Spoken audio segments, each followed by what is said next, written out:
S மக்களே, வெற்றிகரமாக big Boss season 9 ஆரம்பிச்சிருச்சு. கண்டஸ்டன்ட் யார் யாருன்னு சொல்லி நான் ஏற்கனவே ஒரு வீடியோ போட்டிருக்கேன், ஷார்ட்ஸில் ஃபுல்லாக போட்டிருக்கேன். பார்க்கலைன்னா அதில் பார்த்துக்கோங்க. இப்போ நம்ம ஒரு ஓவரால் ரிவ்யூ மட்டும், இன்றைக்கி ஷோவோட ரிவ்யூ மட்டும் நம்ம பார்க்கலாம். உள்ளுக்குள்ளே போனவங்களில் பாதி நம்ம பிரிச்சுக்கலாம். பாதி பேர் நம்மளுக்கு தெரிஞ்சவங்க, பாதி பேர் நம்மளுக்கு யாருன்னே தெரியாதவங்களாக தான் இருந்தாங்க. பர்டிகுலர்லி எனக்கு அதில் பாதி பேர் உண்மையிலேயே தெரியல. இப்போ நம்மளுக்கு தெரிஞ்சவங்கன்னு எடுத்துக்கிட்டோம்னா திவாகர், காரக்குழம்பு கனியக்கா, சபரி, டைரக்டர் சார் விஜய், பாரு, கெமி, இவங்கெல்லாம் நம்ம ஏற்கனவே பார்த்தவங்க. அதே மாதிரி மகாநதி சீரியல்லேருந்து 2 பேர் வந்திருந்தாங்க. அவங்கள நம்மளுக்கு தெரியும். இந்த மாதிரி நம்மளுக்கு தெரிஞ்சவங்களும் இருக்காங்க.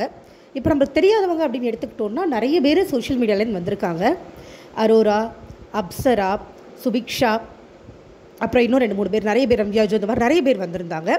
இவங்களை பற்றிலாம் நம்மளுக்கு பர்சனலாக பெருசாக ஒன்றும் தெரியாது. இப்போ தான் பார்க்குறோம், இனிமேல் தான் தெரிஞ்சுக்க போகிறோம். இதில் ஃபர்ஸ்ட் நாளில் இப்போ சபரி கடைசியாக ஒரு விஷயம் சொன்னார். தண்ணி பஞ்சம் அப்படிங்கும்போது அதை எப்படி யூஸ் பண்ணலாம் அப்படின்னு அவர் எடுத்த ஒரு இனிஷியேட்டிவ் நல்லா இருந்தது.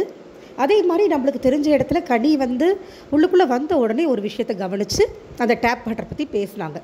ஸோ அவங்களும் இன்வால்வ்டாக இருக்காங்க. இதில் நம்மளுக்கு இன்ட்ரெஸ்டிங்காக தெரியறது அப்படின்னு எடுத்துக்கிட்டோன்னா பிரவீன் சார், நான் ஏற்கனவே ஷார்ட்ஸில் சொல்லியிருந்தேன், அவர் கொஞ்சம் நிறைய பேசுகிறாரு, கொஞ்சம் படப்படப்பாக இருக்கார். அவர் முன்னேறணும்னு சொல்லி ரொம்ப மெனக்கெடுற மாதிரி தெரியுது. இனிமேல் திருப்பி ஒரு பைபேக் கொடுக்கணும்னு வந்திருக்கிற மாதிரி இருக்குது. ஸோ அவர் கொஞ்சம் ப்ராமிசிங்காக இருக்கார். அண்ட் திவாகர் நம்ம ஆல்ரெடி பார்த்த மாதிரி தான் இருக்கார். என்ன புதுசாக வித்தியாசமாக என்ன பண்ண போகிறார் அப்படிங்கிறதுலாம் நம்ம போக போக தான் பார்க்கணும். பிரவீன் சார்கிட்ட ஒரு தடவை பேசி அவர் அவாய்டும் பண்ணிட்டு போயிட்டார். ஏன்னா இது பொதுவாக நடக்கிறதா அப்படிங்கிறது அவருக்கும் தெரிஞ்சிருக்குமா என்னன்னு தெரியலை. எந்த விதமான மாடுலேஷன் சேஞ்சும் எந்த சேஞ்சுமே இல்லை, அவர் நேச்சுரலாக இருக்கிற மாதிரியும் தெரியலை. பட் பார்ப்போம், மேபி போக போக அவரோட நேச்சுரல் கேரக்டர் வெளியில் வரலாம். எப்படி இருக்கார், என்ன பண்ணுறாரு அப்படிங்கிறது நம்ம பார்க்கலாம். இந்த ஃபர்ஸ்ட் நாளில் உள்ளுக்குள்ளே வேறு யார், கெமி கொஞ்சம் கலாட்டா பண்ணாங்க. மற்றபடி ரொம்ப நோட்டபுளாக யாரும் தெரியலை. ஆக்சுவலாக வியனான்னு ஒரு பொண்ணு வந்திருந்தாங்க. அவங்க மேலே எனக்கு அவங்க நேச்சுரலாக இல்லையா அப்படின்னு நம்மளால் கண்டுபிடிக்கவே முடியல. கொஞ்சம் பேசுகிற மாதிரி இருக்குது. ஸோ நம்ம அதுவும் கொஞ்ச நாள் பொறுத்து பார்த்தா தான் தெரியும். இப்போ ஏன்னா அவங்கக்கிட்ட ஒரு சின்ன கேள்வி கேட்குறேன், நீங்கள் கீழே கமெண்ட்டில் சொல்லுங்கள். ஃபர்ஸ்ட் எலிமினேட் ஆகி போகிறவங்க அப்படின்னு உங்களுக்கு யார் தோணுது? உங்களுக்கு யாராவது தோணுச்சுன்னா கீழே கமெண்ட் பண்ணுங்கள். எனக்கு அந்த கானா சிங்கர் ஒருத்தர் வந்தார்ல, அவர் மேலே கொஞ்சம் டவுட்டாக தான் இருக்குது. அவர் எவ்வளோ தூரத்துக்கு இன்வால்வ் ஆகி விளையாடுவார் அப்படிங்கிறது தெரியலை. அதே மாதிரி ப்ரிஃபரன்ஸ்லேயும் இருப்பாரா அப்படிங்கிறதும் தெரியல.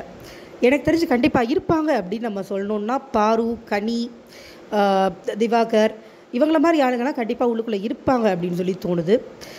சுபிக்ஷா, ரம்யாஜோ, அப்சராலாம் ரொம்ப போல்டாக தெரிஞ்சாங்க. அதே மாதிரி போல்டாக விளையாடுவாங்களா அப்படிங்கிறது பார்க்கலாம். அண்ட் அரோரா அப்படின்னு ஒருத்தவங்க வந்திருந்தாங்க. அவங்களும் பெருசாக பேசி நான் இது வரைக்கும் பார்க்கல. ஸோ அவங்களுமே நம்ம வெயிட்டிங் லிஸ்ட்டில் தான் வச்சுருக்கணும். என்ன பண்ணுறாங்க எது பண்ணுறாங்கன்னு பார்ப்போம். அண்ட் அகெயின் பிரவீன், அவரும் என்ன பண்ணுவாருன்றது ஒரு கொஷின் மார்க்காக தான் இருக்குது. ஏன்னா உள்ளே வரும்போது பயங்கர கலாட்டாவில் வந்தார். பட் அதுக்கப்புறம் ஒன்றும் பெருசாக நம்ம பார்த்த வரைக்கும் பெருசாக ஒன்றுமே இல்லை. நான் லைவ் பார்ப்பேனான்னு தெரியல. மேபி லைவ் பார்த்தேன்னா கண்டிப்பாக நாளைக்கு காலையில் உங்களுக்கு ஒரு அப்டேட் கொடுக்குறேன். பெருசாக ஒன்றும் கெஸ் பண்ண முடியல. உங்களுக்கு ஏதாவது கெஸ் இருந்ததுன்னா கண்டிப்பாக கமெண்ட்டில் சொல்லுங்கள். யார் எப்படி இருப்பாங்க, யார் ரொம்ப நாள், என்னோடய கேள்வி இதுதான். என் கேள்விக்கு பதில் சொல்லுங்கள். உங்களுக்கு யார் ரொம்ப நாள் தாக்கு பிடிப்பாங்கன்னு தோணுது? இந்த கேள்விக்கு நீங்கள் கண்டிப்பாக கீழே பதில் சொல்லுங்கள். அண்ட் இன்னொரு முக்கியமான விஷயம், விக்ரம், கனி, இவங்களெல்லாம் நம்மளுக்கு நம்ம வெளியில் நிறைய ஷோஸில் பார்த்துருக்கோம். அவங்க மேலே நிறைய ரசிச்சிருக்கோம். அவங்கெல்லாம் நல்லா இருந்துட்டாங்கன்னா சந்தோஷமாக இருக்கும். உள்ளுக்குள்ளே பார்க்கலாம் என்ன பண்ணுறாங்க அப்படின்னு.